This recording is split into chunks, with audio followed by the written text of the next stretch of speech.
Goodbye lumipas siya. Hello, Ride Bar Blue. Isang labanan yan. Ride Bar Blue. Ride Bar Blue with powerful stain-away enzymes. Malupit magtanggal ng dumit mancha pero di masakit sa kamay. Goodbye lumipas siya. Hello, Ride Bar Blue. Isang labanan yan. As tested ang cotton and polycotton. Sa mancha, malupit. Sa kamay mo, mabait. Ride Bar Blue. Manufactured by ACS Manufacturing Corporation. ISO certified. World-class quality. ACS.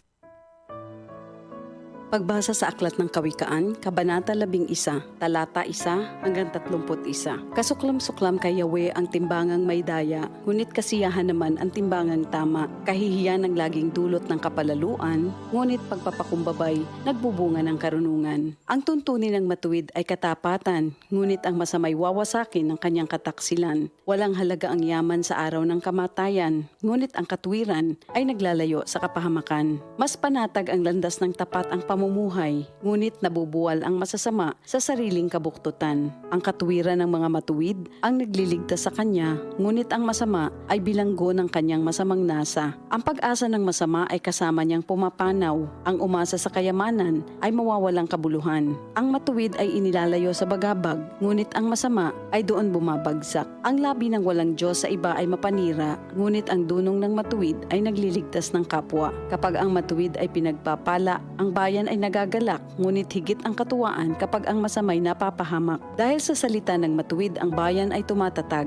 ngunit sa kasinungalingan ng masama, ang lungsod ay nawawasak. Ang kapos sa kaalaman ay humahamak sa kapwa, ngunit laging tahimik ang taong may unawa. Walang maitatago sa bibig ng madaldal, ngunit ang tunay na kaibigan, iyong mapagkakatiwalaan. Sa kakulangan ng tuntunin ng bansa ay bumabagsak, ngunit sa payo ng nakararami, tagumpay ay tiyak. Ang nananagot para sa iba, sa gusot ay nasasadlak, ngunit ang ayaw gumarantiya ay malayo sa bagabag. Ang babaeng mahinhin ay nag-aani ng karangalan, ngunit ang walang dangal, tambakan ng kahihiyan.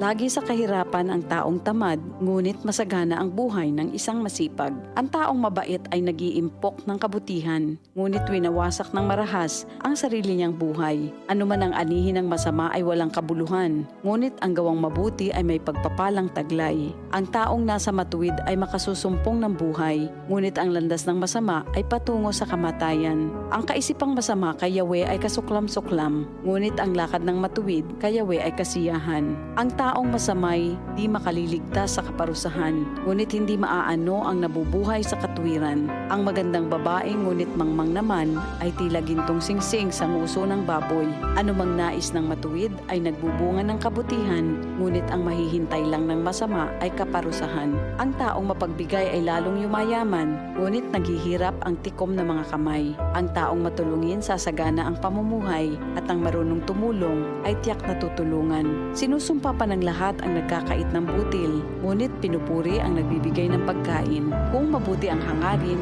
ikaw ay igagalang. Kapag humanap ng gulo, iyon ay masusumpungan.